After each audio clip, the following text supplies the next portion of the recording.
Dispatchers help callers on the worst days of their lives. For over 25 years, we've been there.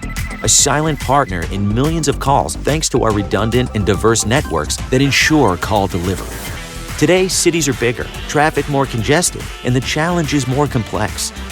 But you're never alone, because InDigital is quietly improving, implementing, and driving the next generation of 911, so you're supported in every situation.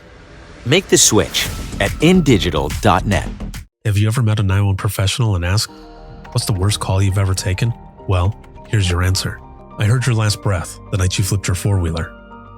I tried to call you the day you committed suicide by driving your car into a tree.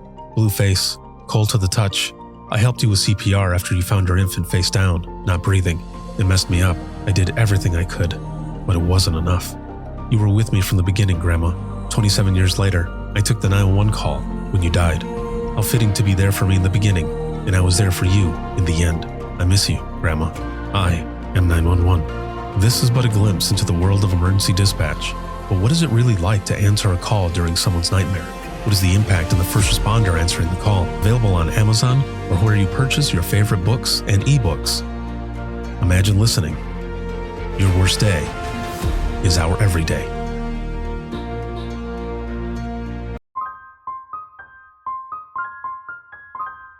This is Jordan, and you're listening to the Code 7 Podcast Network.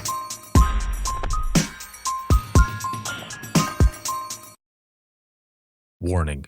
This episode contains the 3 A's of podcasting: adult content, adult language, and awesomeness. You've been warned. The phone has now disconnected with a child who has said, my dad has a gun. We have no idea what's going on. We have no idea what we're sending our officers into. But just watching her take that call in and knowing them, I'm like, I could not have even imagined being on the end of that phone call and just having to listen to a child try and call and say this information to us. He did beautifully. Wish I could go and give him a hug and be like, great work. You did great. Yeah. Those are the moments that I wish we could also partake in. Thankfully, the officers made scene. One of our policies is when there's anything relevant with a gun, we close our channel and we move anything that's not emergency, any traffic, to a totally different channel. So these officers have this channel. And this is my first instance where there's a gun involved.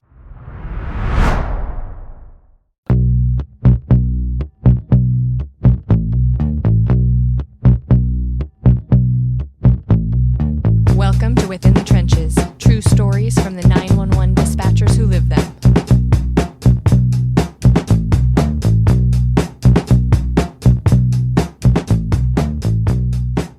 Hey, what's going on? This is Ricardo with the Code 7 Podcast Network, and this is Within the Trenches, true stories from the 911 dispatchers who live them. This episode is sponsored by InDigital, a leader in next-gen core services, and a big shout out to subscribers. As always, thank you for everything, but especially all of you who are watching, listening, supporting, and sharing. I appreciate you more than you know. I'm in Texas this week. I'm going to be teaching. We're recording episodes out here, and just a lot of stuff going on, a lot of powerful stories, content coming to you. And next week, I will be in Long Beach, California for the National NENA Conference. By the time this comes out, I will have already done that. and a bunch of other stuff will have come out, possibly a big announcement as well. So I guess we'll see what happens. But I am here with my next guest, and her name is Hayleigh. She's a 911 professional with NWECC out of Texas. How's it going? Good. Busy. Keeping busy. That is good. Keeping busy is always good. Yes, I'm the same way. I dread when retirement comes up because I don't know what I'm going to do. My dad has retired. However, he's gone back to work. It was supposed to be part-time. Yep. And it's turned into full-time. I'm like, you can't do that. Because it's like the amount of taxes that are going to come out now because you're working, and you're collecting money, this is not going to work. Yeah. But his thing was, he was losing his mind but because he was just at home, just chilling, and he doesn't know how to just relax. And so I dread that because I'm kind of the same way. But his theory, his thought was, if he slows down, his mind is going to slow down as well. And I think in a way that's kind of true, so he just is trying to stay active. Yeah. But I keep telling him, it's like, you have to at least keep it part-time. Yeah. Because just the money alone and the way the IRS is, like, you don't want that stress, 100%. Yeah, there's all of that comes out. So I dread when I finally get to that point and how that's going to work out. So keeping busy is good. No, absolutely agree. So I'm excited to be here with you and learn more about your story. You just are clearing that 1 year in dispatch. But I want to go back in time to a year ago.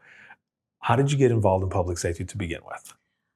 So, I have no absolute law enforcement, medical, anything type of background. I come from the car business. And it happened one day where I was driving home from my previous job. My brother calls me and tells me that my brother died of a heart attack. Oh, geez, I'm sorry. Yeah, it was rough. I had just happened to pull over my motorcycle and answer my brother's call because I was like, that's weird. And I'm all cheery and happy. And he tells me that he had a heart attack and he was a ranch hand. So he was taking care of an elderly lady who did not know how to use his smartphone. So she could not call emergency services for aid or anything. And we think that maybe if someone would have been there, someone would have been able to help. He could have, made it through it. She flagged down, I think he was like a UPS driver. And so he passed away, and that really, I was like, I need a career change. Like, this is not what I want to do. My husband found, a dispatcher job posting, and he was like, hey, I think you'd be really good at this. You're a people person. Like, you love helping. And I was like, you know what? I think you're right. Let me go ahead and try that. And, here I am. Oh, wow. Yeah. I don't know this for sure, but maybe in the back of your mind, there was a little bit of kind of that motivation as well going into this profession to be able to help save lives because of that experience. 100%. So you your husband ends up finding this. Yeah. Well done, husband. And and you look at it, and like you said, you don't have any experience or anything. So, but did you have any experience, let's just say like TV or movies? Like going in, like thinking, like just having kind of an idea. Barely. Maybe even the news or something. There was barely anything. I tend to stay a little bit more away from the news, especially just how everything goes in the world lately. It's a lot of negativity. So I try limiting myself on that one. Obviously, I want to stay in the knowledge of everything and how things are changing and people are proceeding. But it really... It's always been pretty much in the back of my mind that I'm a helping person.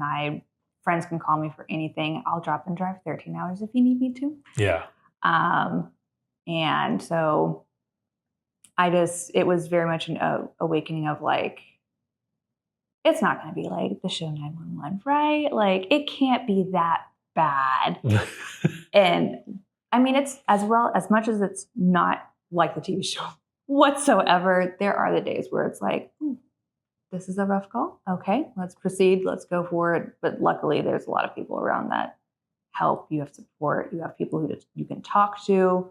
So I had no idea what I was getting into. It was very out of the normal kind of thinking going into it. So I'm glad it's been what it is. I also didn't know that there was multiple agencies with this. I thought it was just going to be Lake Worth. So that was an opening for me as well, learning we had 3 at that time, which I was like, how do you do it? Like, I don't understand. So, Did you get a chance to do a sit-along at all? Or was your first day like walking in, that was the first time you saw everything? That was my first time. Oh, no way. Yep. I came in and I did my interview actually on my birthday. I got fingerprinted on my birthday, and I was talking to our marshal, and I was like, this is weird. And he was like, what? And I was like, I'm being fingerprinted on my birthday, and I don't think that's ever happened to me. So it's just a little weird. He goes, oh, well, at least you're being fingerprinted for a good thing and not, being in jail. And Yes, I said, oh, very true. okay, yeah, no, you're right. 100%. Yes. So I saw maybe a very small portion of the dispatch center, but I didn't get to, and that was just because I was working. I was a newer mom. So like having that time of like being able to come up here and sit and to listen, I just didn't have the time. And man, did I wish I would have. Did I wish I would have? Absolutely. So, okay, so here's a question for you then. Walking in that day, seeing everything for the first time, for those who are watching and listening, what is it that you're seeing? Is it multiple people there? Are there multiple screens? Are people on the phone, talking on the radio, yelling stuff over? Are they eating at the same time? Like, what is it that you're seeing? But also, how are you feeling at that moment? Are you overwhelmed at all? Oh, I was extremely overwhelmed. So overwhelmed that I showed up an hour earlier than when they told me to show up. Because I was well done. Way to be. I was like, I don't know where I'm efficient. going. I don't know what I'm doing. What's happening? Like, thankfully, I came in. They told me an hour after our day shift, people had come in. So thankfully, like, they were like, oh, yeah, no, we've been expecting you. Like, come on in. And they were like, why are you here so early? And I was like, I didn't know where I was going. I didn't know who I needed to speak to. I just really had no idea what to do. So I just showed up early because that is me. And like for like the next 3 months, I showed up an hour early to all my shifts because I was terrified of, is traffic going to be different? What's going to happen? Like, I don't know the day to day because I think my first shift was Memorial Day. It was on Memorial Day. So that weekend I walked in. What a way to start. First shift. I walked in, there's 2 people on the constables, and I was just like, it's dark in here. Why is it dark in here? We never turn the lights on. It's very, very seldom, and the people who get it. Those lights are absolutely killer. So you're sitting there for 12 hours and just getting down on you. So it makes sense. Walking into darkness and kind of like was just understanding what everything was, and they started talking on radio, and I was like, what is happening? Like, what is going on? What is all this information? Oh my gosh. So like I would say like the first couple of days really weren't me still even listening to people on the phone, calling radios or anything. It was just signing into all of my stuff, making sure that everything worked, and then I could log into everything, and then doing extra paperwork that I needed to do. But for sure that first sitting down and like looking at how everything goes, you forget when like sometimes you're a trainer, you got to slow down a little bit. Yeah. So like watching what they're doing, and then you have multiple screens. I've only had to ever deal with 2 screens. So now I'm working with 6. And I'm like, where is the noise coming from? What is happening? And I'm like trying to follow. And I'm like, I left that day and I was like, I don't think my brain retained absolutely anything. That was the most overwhelming experience of my life. And which is why I definitely wish I would have, come in, sat for even a couple hours, done a write-up before, like anything like that. Because not having experience, it really unlocks the brain. Threw you right in. Absolutely. So it was, a lot. Yes. Yeah. Those, and I definitely understand the lights because I worked midnight shift all the time. And that's the way we did it. We turned all the lights off. It was just the glow of the screens in our faces. And there would be, a few times throughout the night where officers would come and visit us either to get something entered into, the system or whichever, just to come and say hello, have a cup of coffee with us or something. And they would walk in and they would go, what the hell? Are you guys all asleep? We're like, it was like Periscope, it's just heads going over monitors like, no, this is the way we do this. They're like, okay. Yeah. Like that's pretty much how it always is. Even like the officers like, no, it's going to be dark. Like, unfortunately, we do not turn the lights on for them. They don't have to usually be in here. I'm like, there's an emergency light. You can step back to that. If you need to look at your paperwork, anything like that. The only time we turn it on is for like visitors, higher ups need to come in and like Citizens Academy or something like that. Anything like that. We're like, oh, the lights have to come on. And we're like, ooh, okay. It's when you like just randomly snap them on that you're like, okay, and now I'm blind. That's Yes. See, lovely. Appreciate it. our day shift would do that. We worked 4:30 p to 4:30 a. Mm-hmm. And so day shift would come in and they would just throw the lights on and all you hear is us going, Yeah. like, oh no. just like hissing or like, why? Yeah. Like we're melting. Pretty much. It feels like for like the last solid 6 months, I have been on night shift because I was in training. And then when I got released, I was released onto night shift. So this cycle for us is my first time on days solo. And my partner had come to nights and she was on nights with me. So I followed her to day shift, I guess, technically. Yeah. And the first shift coming in, I was like, okay, cool. It's dark. Great. We have cameras like that obviously surround the building, our jail. So I would look up and I'm like, why is it bright outside? And she's like, we work days now. And I'm like, oh yeah. It's supposed to be bright out. And then we would walk outside and I'm like, oh, there's the sun. That's what happens when the sun's out. Got it. It's interesting when you're in this profession Yes. or something similar that you lose that sense of time, Mm-hmm. but also everything starts meshing together. And you start to say more often than not, the other day, because you don't know what day it is. It's just the other day. Oh, yeah. The other day we were doing this. It's like, that was like I find 6 weeks myself ago. I'm like, well, it was the other day. merging stories, and people are like, "That." I feel like I would have gotten like notified if that happened all on the same day, and I'm like, "Oh yeah, maybe it was 2 different days." And I'm like, I don't know. And night shift is such a different creature. It is so different, especially if you have family members who do not understand Mhm. your night shift, as well as if they don't understand your job. Yeah. You're trying to like explain like, oh yeah, so like today we entered, and they're like, well, like today or like last night today. And I'm like, and then like you're trying to having to explain what happened Yeah. and what's going on. Let me get the whiteboard out. Yeah. And let's whiteboard it for you. Yeah, absolutely. So it's totally different. So Absolutely different. you get in, Mhm. it is a shock pretty Yeah. much to the senses of everything that's going on, everything that you're seeing. Yep. What was the training like then for you? Like, how long did it last? It's one of those things where that also merged together. Yep. So it feels like I was in training absolutely forever, but at the same time, looking back on it now, I'm like, man, was I in training that long? Like, was it actually like 8 weeks of doing this and then another 8 weeks of doing that? Like, was it? That's how long it was? It doesn't feel like that long anymore. So we went through different phases. So we have like the call taking stage, and then we have the obviously radios because we are horizontal dispatchers. So I went through the process of learning call taking first, getting the geography down, learning all of that, which was very overwhelming, learning streets that I had no idea were part of our area, learning jurisdiction lines.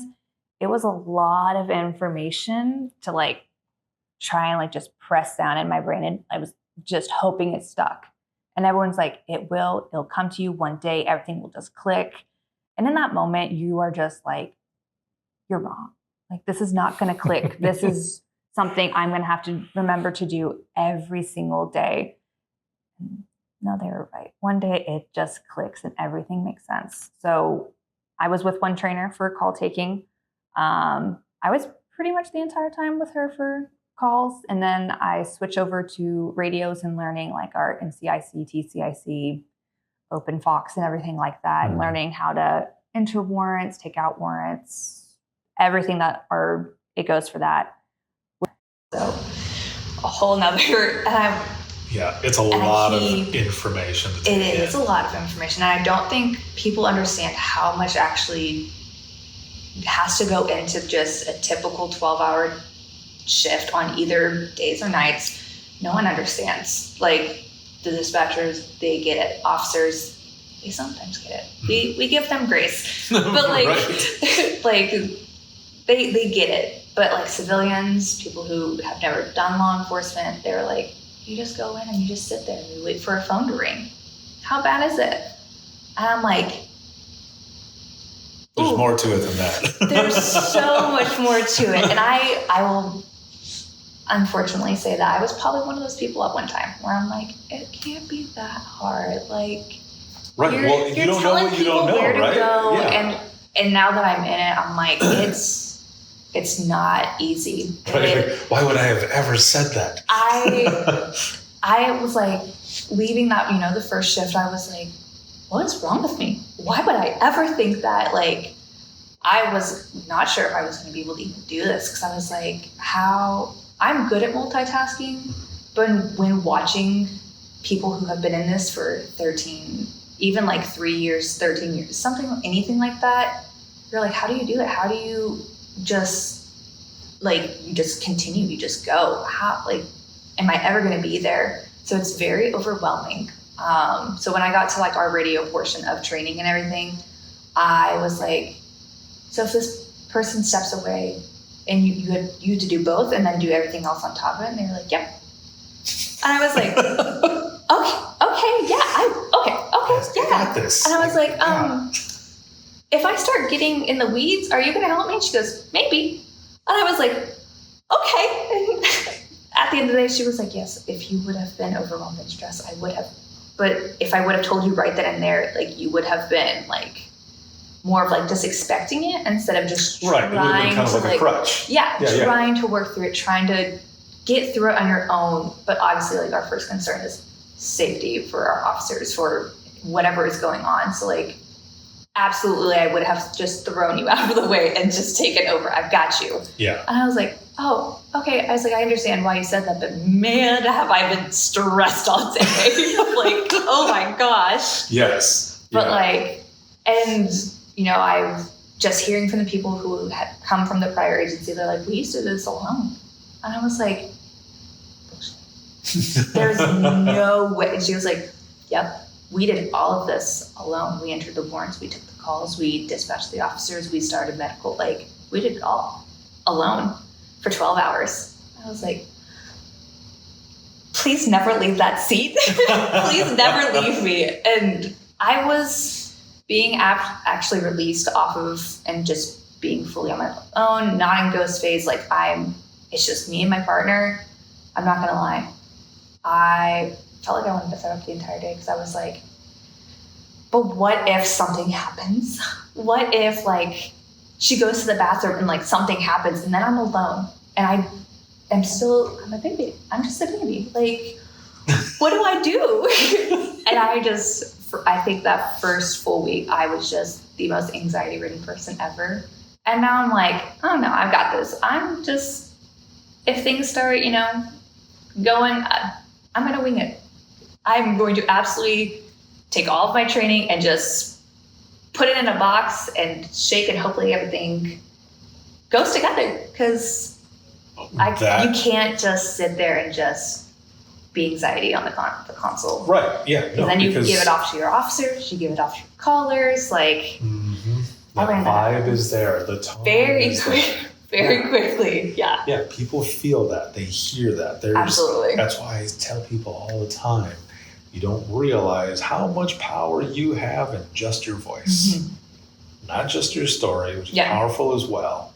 It can be an inspiration or motivation to someone else, but just in your voice, you can do a lot. And it's an interesting profession. Oh, no, that is absolutely for sure. Trying to obviously keeping certain elements out of it, because obviously you don't want to go home and just absolutely unload 24/7, but trying to explain to my husband what our Class C warrants are different than our felony warrants. Mm-hmm. Trying to explain that to him, or explaining to my family members that I'm like, no, I take the 911 calls and admin calls. It's not just I'm only a 911 call taker and that is it, and everyone else kind of figures it out. You do everything. So if someone's power goes out and they call, they get me. Yeah. If 911 calls and I'm on that call, I have to be I gotta put you on hold. I'm sorry. This is my priority, and I jump over and just goes to like trying to explain that to people who don't have any of this knowledge or background or just think it's all like the TV shows. It's hard to explain. Well, that's why conversations like this are important, so that people can understand more. Absolutely. And like I remember being on the phone with people, and I would tell them, I have to put you on hold for just one moment, and they would go off on me sometimes. Not all the time, but sometimes people would go off on me, and I would tell them straight up, not in a mean way, just in a firm way, that your emergency isn't the only emergency that's going on. Yep. And because I'm the only one available at the moment, and you are safe at the moment, I can put you on hold and come back to you, because they would be yelling and swearing and saying, I called 911. Why would you put me on hold? And then I would tell them, your emergency is not the only one. Yeah. And then I take the next call, and maybe that one is a CPR call. But I would say to people as well, because they would ask me, what is it like being in there? And I would tell them, well, think about it this way. I've got a phone call that has come in on 911 that is an injury accident, and I've got people heading out there, but because I'm the only one who's available, I have to put that person on hold who called for their accident to get the next one. This next one is domestic, verbal only. Another one calls in. I have to get that other one. It's a medical, it's CPR. So I'm staying with them while these other two are on hold. Yep. And while they're doing CPR and people are heading to them, they're doing textbook CPR. I have a moment to check on the other call that was a domestic. Well, now that one has turned into domestic with weapons. Yeah. Who do you stay with? And the person will just look at me like, I don't know. The person who's CPR? Like, no. Help is already going there. They're doing what they're supposed to be doing. This is now an active, this is a weapon, this is in progress. You stay with the domestic. Yeah. And they're like, I would have never thought, like, why, this and that. It's like, that's what we do. We have to triage. And we have to choose what is going on. They sit there and they're like, well, let me think. We don't have time to think. Like, we do, and we go. And I'm like, I tell people, I'm like, you maybe have a minute, and I'm like, that's giving it way too much grace. Like, you have seconds. Like, it is, and you've got to decide. And so I'm thankful for being a horizontal dispatcher, and being able to rely on, like, if I'm on a 911 and it's, someone, an active assault or anything like that, my counterpartner is able to answer if none of the 911 comes in. Yeah. But I remember a night where I got a call. It was a shots fired. And I was like, okay, like, where is it? What do you hear? Trying to get more information. And then another 911 comes in. So she picks it up. And then we had another 911. And I was like, oh man, this is probably not just fireworks. Like, this is real. Here we go. And then another 911. And next thing I know, all of our 911s are filled up. All of our admin lines are filled up. And we're just answering and like just typing, going back and like looking at call notes like that. I'm like, what were we trying to say? Like, how did this make sense to our officers? And they were like, yeah, no, we understand. Like, this makes they speak the language as well. They totally were just like, yeah, okay. And I was just like, wow, we did it. And thankfully, no one was injured. Everything was fine for the most part. But just like having that influx of like high volume, was not expecting it. And then of course, like the 911s rolled over and they jumped to the next agency. And so they're transferring it. So it's just, have I talked to you yet? Yes. Okay. I'm so sorry. I gotta get a new call. Like, right. Yeah. Going forward. Gotta go to the next one. Go to the next one. Keep going. And sometimes there's, let's see, how can I put it? It's a call in the same situation, but they have new information. And, sometimes you have to go and see, like, do you have anything new? Like, do you have this or this or this? And sometimes they do, sometimes they don't. Yep. We're lucky when there is someone who has new information, something to add in there. When you first started taking calls, do you remember your first call or some of those earlier ones that you were taking? Yes. I have one that I was in training. It's the very first one that I really remember and just being like, what just happened? It was on an admin line, nonetheless. I had a woman call in saying, hey, some kids are kind of like vandalizing my property. They threw a volleyball and it broke my window. And I'm like, okay, absolutely. Do you know where the kids went? And she was like, yeah, they live at this house behind my street. And I was like, okay, great. Like, do you potentially know what like that number is? And she was like, well, just look, it's the house behind me. I was like, okay, no, absolutely. I just wanted to make sure, like, some people mean the house behind them, but it's actually the one diagonal. Just want to make sure, doing my due diligence. Right. So I get all the information, I get her name, her number. I'm like, great. If anything else changes, just give me a call back. I hang up the phone. We're sitting there, we're waiting. My trainer's like, great job. Like, yep, you got obviously feedback. I'm like, anything small, like tell me right after the call. So that way I know, like, okay, the sooner you put it into my brain, the sooner I can move forward and like starting to like implement it. The officers get on scene. They're there for probably, 15 minutes max, maybe. They close the call out. I get an admin call. I pick it up. It's her. She called back and she said, how dare you send officers to my house? I called you to like just get those kids under control. You're such a piece of shit. I'm never calling the police department again. I'm never calling 911 again. And I was just like, man. And then she hung up on me. And I turned to my trainer and she was like, did you just hang up on her? And I said, no, she hung up on me. And I was like, you heard that, right? And she was like, I was just putting my headset back on. So I heard her calling you a piece of shit. And she was like, what happened? And I was like, it was the volleyball. She called and she's mad that I sent officers to her. I was like, what did I do wrong? Was I not supposed to send officers? Did she want to call it? And she was like, no, you're fine. And I was like, okay, so like I didn't like deter her from like calling 911 or like calling. And she goes, no, you didn't. If you did, it would probably be a miracle because she calls if the wind blows wrong. Like it's just, it's one of those callers that she'll call at 2 a.m. because she thinks she heard something. We always go out and check, obviously, like make sure that it's actually not happening. We'd rather be safe than sorry. And I was like, okay. And I was like, so I didn't do anything wrong then? She was like, no, you did it. She was like, if you need a second, like take a second. But I was like, I went home that day thinking that I actually did something wrong. And I was like, she's never going to call back. Like, I must have did something wrong. And then I just sat there and cycled. And I was like, what can I do differently?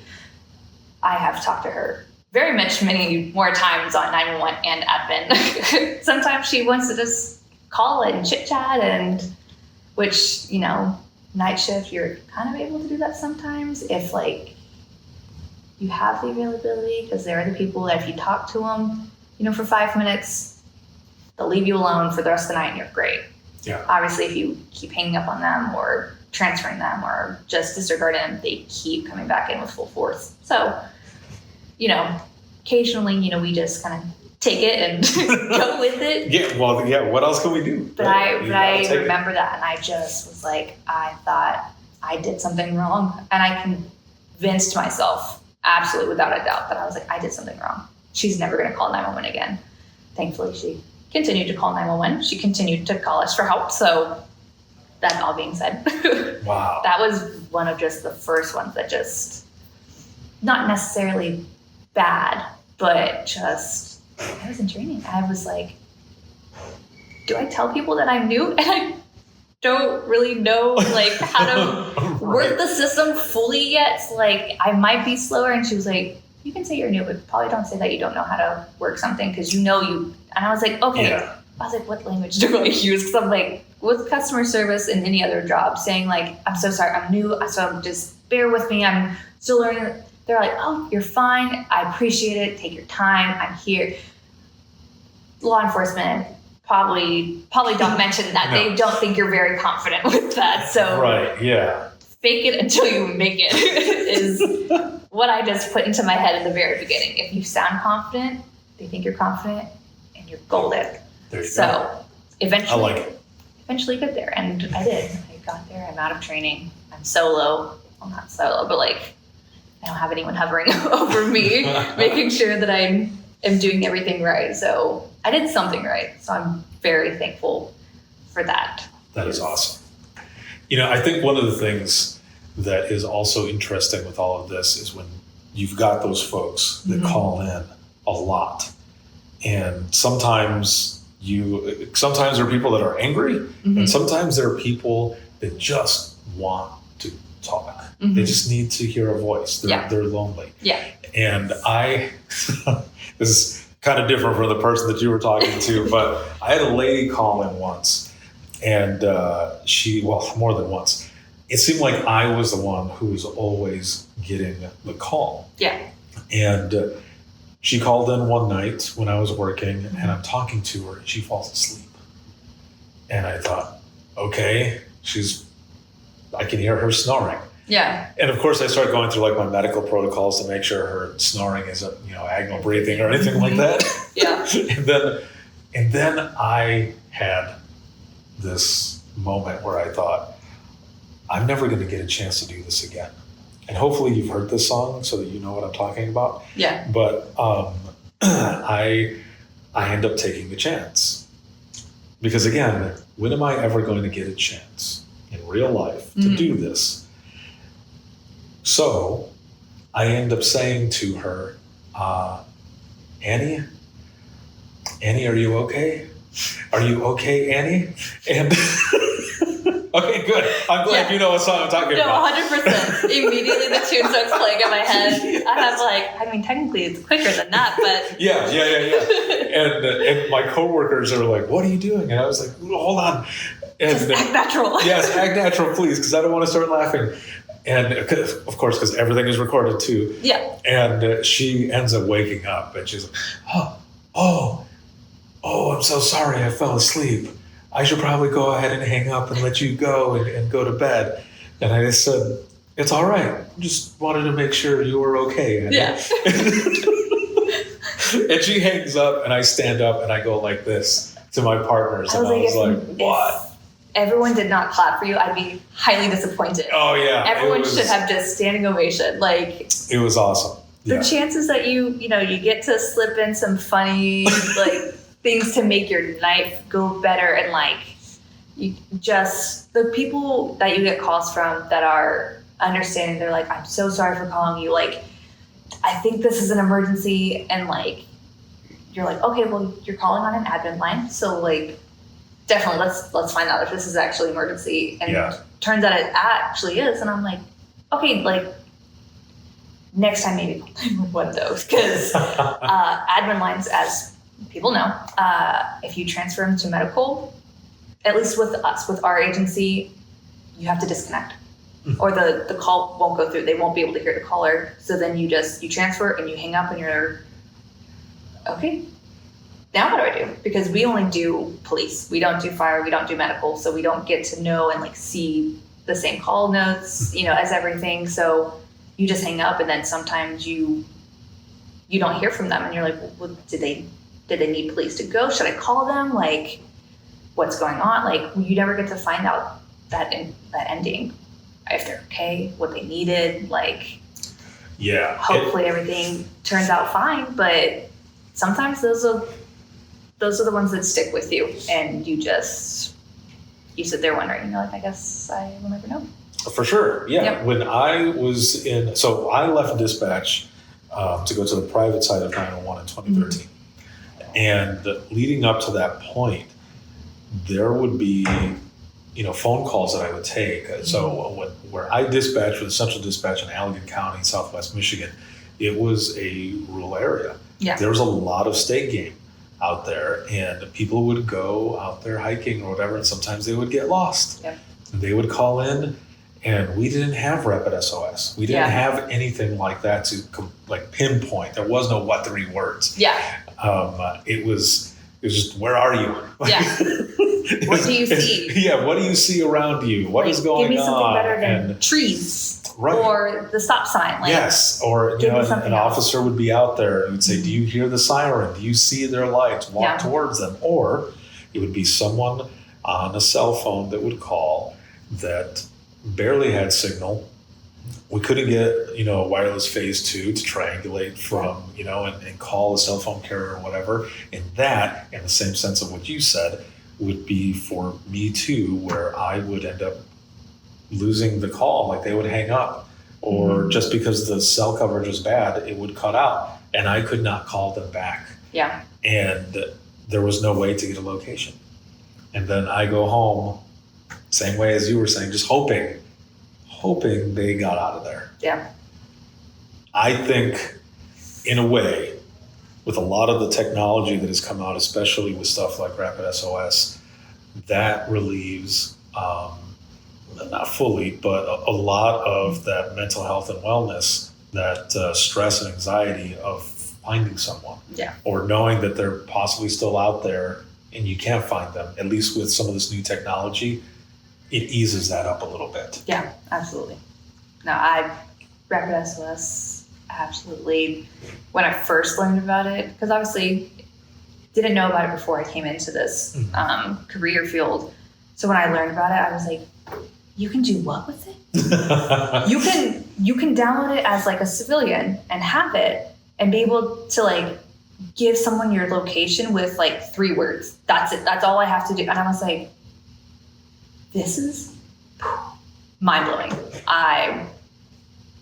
It's such a wild concept. Like, I guess because obviously everyone's like, oh, well, back in my day, I remember when like TLETs and like everything was printed out on the paper. Like, that's how we got. And I was like, so like actually like being able to be like, oh my gosh, like this is such creative technology. Right. Wow, yes. Look at us go. Like, well done, 911. Right, well done, absolutely. Rapid SOS. Yeah. Yeah, all of this different technology and everything that's coming out, there are some people that I've spoken to have said it can be a burden and this and that. And I mean, I can understand that in a certain way, but if it's something that can be put on the current monitors that you have where you don't have to add another monitor, that's always a good thing. Yeah, absolutely. And when I was on the private side and we were doing text for 911, that was one of the big things. I mean, the company that I was working for was doing the text from 911 in 2013. Yeah. And nobody was doing it yet, and they had been doing it for so long. But there's all this technology, and it's just been so good for 911. If you feel comfortable, is there and you kind of mentioned some already, but in the year that you've been in dispatch, are there any calls that just kind of stick with you? I mean, I guess I would say like, probably right off the bat, there's probably 2 I would say that would probably be at a pretty good tie. First being me and my current partner. We were dealing with, I was on radios, so she was actually the call taker. She has a call from a child saying that there's an assault happening, that his father is threatening his mother. And so we take it as, obviously as serious as possible. Like, it's hard to like, when it's kids, like trying to like, what did you actually hear versus like, what did they actually say? So she's listening to it and he is telling her everything. She's asking questions. He's responding beautifully, like absolutely answering them, very truthful. She mentions like, hey, does he own any weapons, anything that could be used as a weapon? And he goes, oh yeah, he's actually threatening my mom with a gun.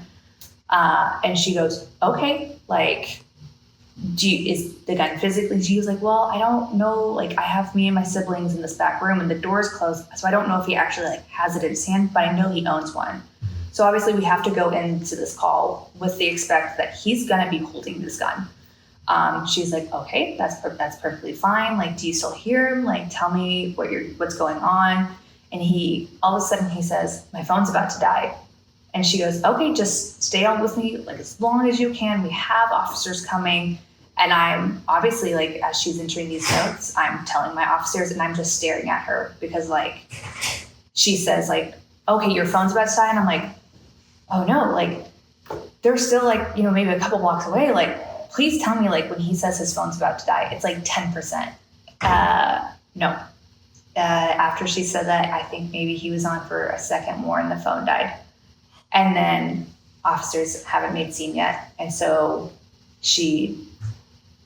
hopefully she doesn't mind me obviously saying this. She yells and obviously throws the F word because the phone has now disconnected with a child who has said, my dad has a gun. We have no idea what's going on. We have no idea what we're sending our officers into. But just watching her take that call in and like knowing them, I'm like, I could not have even imagined being on the end of that phone call and just having to listen to a child try and call and say this information to us. He did beautifully. Wish I could go and give him a hug and be like, great work. Like, you did great. Yeah. Like, those are the moments that I wish we could also partake in. Thankfully, the officers made scene. One of our policies is like, when there's anything relevant with a gun, we close our channel and we move anything that's not emergency, any traffic, to a totally different channel. So these officers have this channel. And this is my first instance where there's like a gun involved. So I'm like, I don't know what to expect. My heart's starting to race. I am like, okay, like last known, he was in this room, like trying to like just go through all the information that I've already said probably a couple of times, because, you know, you have 2 units responding at once and then they hear one thing, so then you have 3. So like trying to make sure all these officers were actually listening to me and like I've been given this information. And then we just sat there and we waited for the officers to arrive, and they refused to answer the door. So they made entry. They had one at gunpoint. They had no idea if the gun was on him. They did not see it in his hand, but obviously like that is still in the back of your mind. And so not being able to see them, and I'm only hearing that, okay, they've made entry. I'm like, now what? Just at this point, just keep your radio open, because like I'm truly freaking out for my officers. Yeah. And just not knowing what's going on. Like they're calling it as it comes in. And I'm like, I swear it's been 3 minutes since the last key up, and going back and like reviewing. As a beginner, I went back and obviously reviewed all that, because I was like, what can I do better? It was seconds between transmissions. Like I thought it was absolutely the longest grueling thing I've ever done in my life. And I was like, it was only seconds? Like it was 1 second from this key up to this key up, and I was like, thankfully, like we got him detained. He did not have the weapon on him. Like everything, the children were perfectly fine. The mother was fine.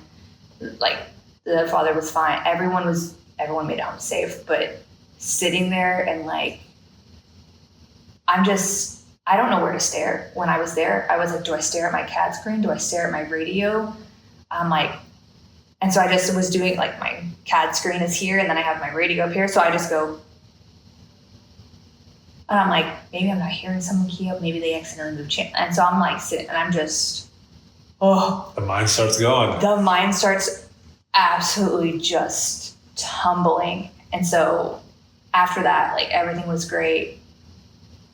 My partner looks at me and she was like, are you okay? And I'm like, girl, are you okay? Like, I don't think I'm fine. Like, but how, like, and she was like, I'm good. Like, I'm obviously upset that like the phone, but like, you can't do anything about it. You just have to go with it and do the best you can. She was like, I'm fine. Like, it's okay. It's a lot to process right now. And I was like, no, I understand that completely. I get it. Like, but I was like, hearing it is just something totally different than just seeing like the perspective of the officer's side.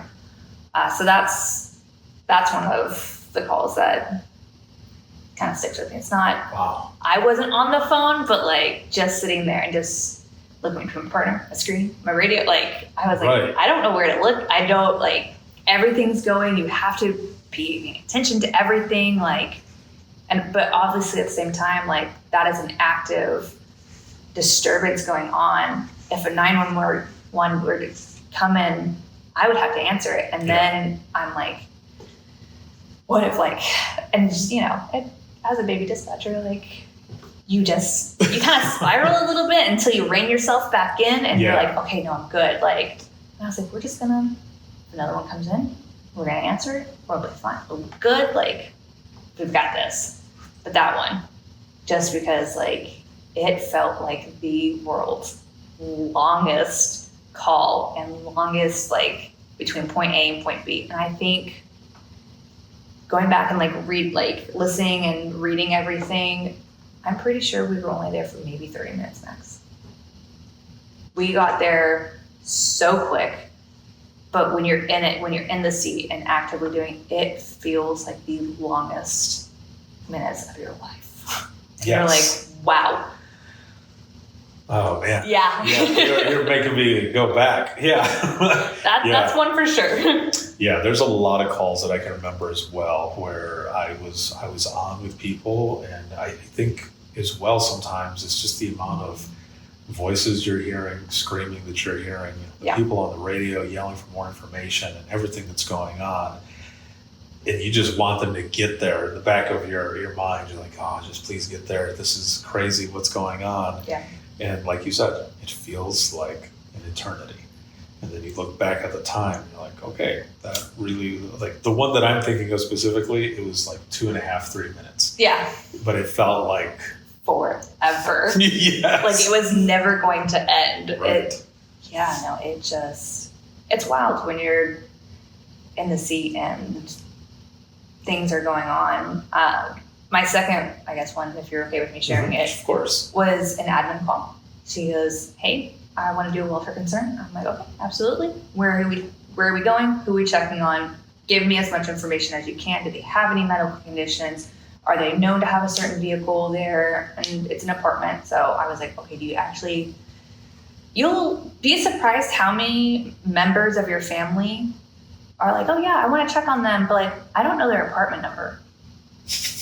And so I'm like, okay, so like, we're sure like this is like the apartment, not like, and she was like, yeah, no, I'm standing outside of it right now. Like their phones are pinging here. I haven't talked to them since last night at 8 p.m. Like my sons didn't show up for work. So I just want to know everyone's okay. And I was like, okay, no, absolutely. Like maybe, I don't know, plans change, whatever. So I'm like getting all the information down. I'm asking the questions. I'm like, do you know them to have any weapons inside the house? She was like, no, like, I don't think so. And I always like imagine, unfortunately, now that I've taken so many classes that I have, if someone asks me if like, hey, do they have any weapons? Anything is a weapon.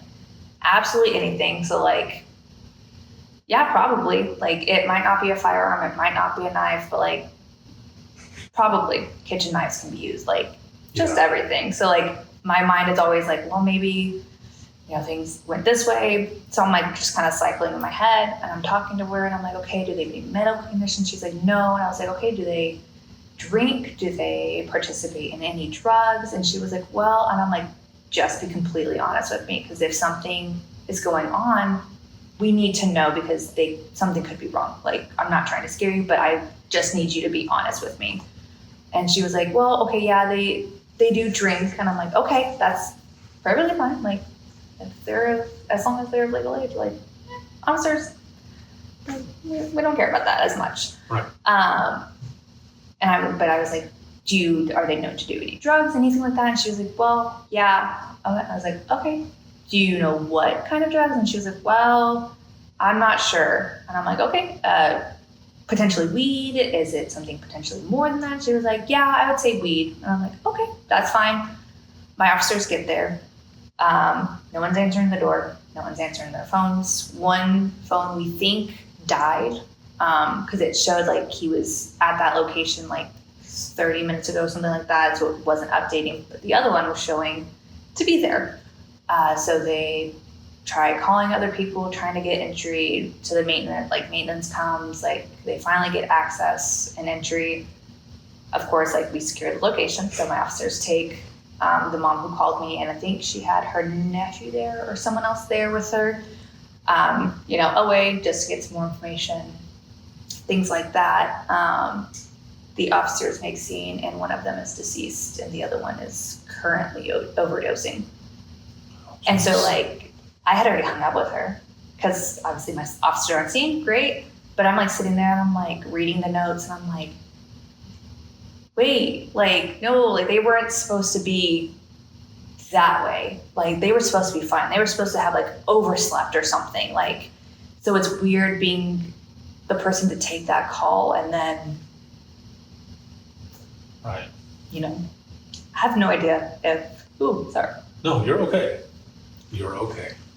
No idea if the other guy survived, because he's transported to the hospital, and then that is it. I think that's one of the hardest things in this profession is the closure. That we don't always get that closure. Mm-hmm. Hopefully, throughout your career, you will end Yeah. up getting that gift of closure, because Mhm. it definitely helps with calls like this. And, you know, did you have to call that person back or Mhm. anything? Nope, not for anything. Pretty much after our initial phone call, the officers do any of the follow-ups, they do any of the callbacks to like get statements or anything like that. Sometimes notes get updated, but for the most part, if there's nothing to update, Right. it ends right there. That's all we get. And obviously, like, privacy and respect. So it's not like, True. Yeah. not saying that people don't do it, but if people don't look on Facebook and like they look online for things, and like, I think I've finally just convinced myself that I'm like, he's living, he's great, he made it. I think knowing that and like just telling myself that he's great and he's fine makes me not want to go look and try and find out that end, because I'm like, what if I look and then like Right. he did pass away? How is that going to make me feel? Is that going to make me feel better that I have that closure, or is it going to make it worse because I was the person who sent my officers there? If I would have gotten them there quicker, would he have been like, you know, and like spiraling down? So I think I finally just convinced myself that he's alive. He made it. Everything is golden, great. And I think that's probably one of the calls that I don't want to know how it ended, unless it's a happy ending. Right. Like, Yeah. other than that, no update. Great. Okay, we're moving forward. We're going on to the next one. So, Well, if you haven't heard it, I'll just tell you that you did everything in your power. Yeah. And you did everything that you could. yeah. Always hang on to those things, because I Mhm. think a lot of times we want to be perfect. Yeah. Absolutely. And we want to make sure that, you know, everyone goes home safe. We want to make sure that every caller, you know, sometimes we blame ourselves for Yeah. things that we have no control over. Absolutely no control over. And I'm thankful for, I also sometimes think like how people who do vertical dispatching, how they do it alone. Like, I'm so thankful to have my partner and being able to like absolutely just unload on her on any of these calls, any of these radios, any time of day. I pretty much can call her and be like, I'm like, hey, this is actually kind of affecting me now. It wasn't before. And we'll sit there and we'll just talk. Absolutely. It might be about what happened. It might be about what time of day it currently is. Like, absolutely, just, it's really great to have the people who are supportive and are actually there to help you Right. with every And intent. understand. Yeah. It's like in a way of like, hey, I'm going to help you because I don't want you to quit. Like, actually, like, hey, I want you to be okay. Like, I want your mental health to be good and active and sharp. Like, anything you need, you let us know. So it's nice to have a company that actually cares. Because I also know that there are plenty that aren't the same way. They just don't. They don't have the resources. They don't have the funds. They've, you know. So I'm truly blessed in that aspect. Of being able That's to awesome. talk. I love that. I love that you have the support and that you shared those stories as well. Thank you. Yeah. Because I know that there will be someone out there listening who's feeling alone, Yeah. who's gone through something similar, and just hearing your story will help them not feel alone. So Yeah. thank you for that. Absolutely.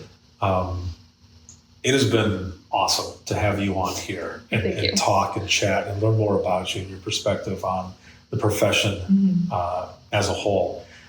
I have one last question for you. Okay. And it's a question that was not in this list. Okay.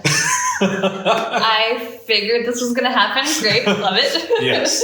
but it's an easy one. Mm-hmm. So you've surpassed that year mark. Mm-hmm. And there's a lot that you've gone through. There's a lot that you've experienced, a lot that we've talked about that have brought you to the person that you are today. So in this sense, in this question that I'm going to ask you, it's not to change anything, but if you could go back in time a year ago to talk to yourself in the beginning, what would you tell yourself? To chill out. Yeah. Yes, because when I first started this, the background process, not knowing law enforcement, takes forever. Mm-hmm. I had no idea. After like the second month or something, I was like, oh man, I just didn't get the job. Like, dang, okay, I guess so. This wasn't it for me. And here I am. I would definitely go back and say, just wait, be patient. Like, you would have found out, I promise, if you did not get the job. Like, because I was just like, I was calling Whitney. I was probably very much annoying her because I was like, hey, any update? Hey, where are we at today? Like, I'm asking people, I'm like, how long do I wait before I call again? And they're like, stop, like, just pump the brakes. So I would definitely go back and say, you're going to be great. Do it and just wait and just learn. Like, because absolutely, I don't regret one moment of it. I don't regret any of the hard calls. I don't regret anything that has happened since I started here. This has been the most awesome thing to experience. It's hard. Yes, absolutely. But I wouldn't have changed it. Not for one bit. So. Perfect. Thank you. Absolutely. So very much. This has been awesome just to talk with you again and learn so much about you. And thank you for what you do in this profession. Absolutely. Well, thank you for having people to get to share these stories too. It's truly an amazing opportunity. I'm excited you're here. Well, it's been an honor for me, and I've been doing this for over a decade now, and it has just been an awesome experience. So it continues. I love it. Thank you again. Absolutely. And for those who are watching and listening, if you have any comments, questions, or you ever want to be a guest on the show, the easiest way to do all of this is to simply go to links, and that's links with 2 i's.co/IAM911. You'll find everything on there: email, social media, where to hear just the latest episodes, whether it be Within the Trenches podcast or Imagine Listening podcast, the link to the free community that I have, which is the Trenches on Circle. There's about 200 hours, free hours worth of continuing education. All of the sessions for the Dare to Be Great virtual events is all on there, so make sure to check it out. This episode has been sponsored by InDigital, Leader Next Gen Core Services. Shout out to subscribers, but especially all of you who are watching, listening, supporting, and sharing. And this can be seen on Facebook, X, YouTube, as well as LinkedIn Live. And I have got clips all over TikTok, Instagram Reels, as well as Facebook Reels, so you can check those out as well. And then you can listen 24/7 on Apple Podcasts, iHeartRadio, Spotify, your favorite podcasting app, and withinthetrenches.net. Have a good one, everyone. And we will see you all. There's so much stuff that I have to say. We will see you all in the next one.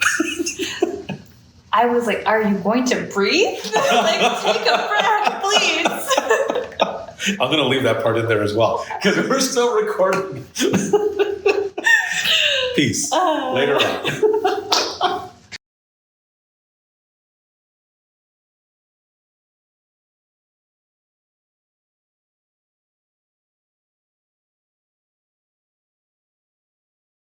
Imagine listening to someone's worst day every single day. Imagine listening as someone experiences life, through their worst nightmare to the miracle of birth or a life saved. I'm Ricardo Martinez, a former 911 dispatcher, and for years, I've been recording the voices of a hidden world, ours. I've provided a space for 911 dispatchers to share their powerful stories. It started as a peer support session and continues.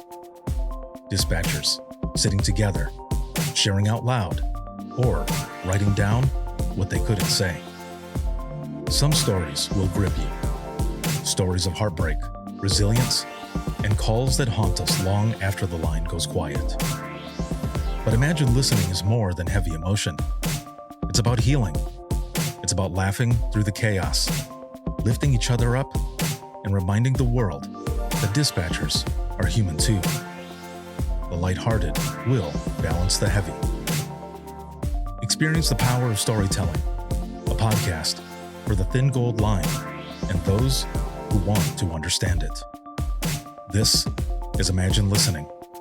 Your worst day is our everyday. Subscribe now wherever you listen to your favorite podcasts.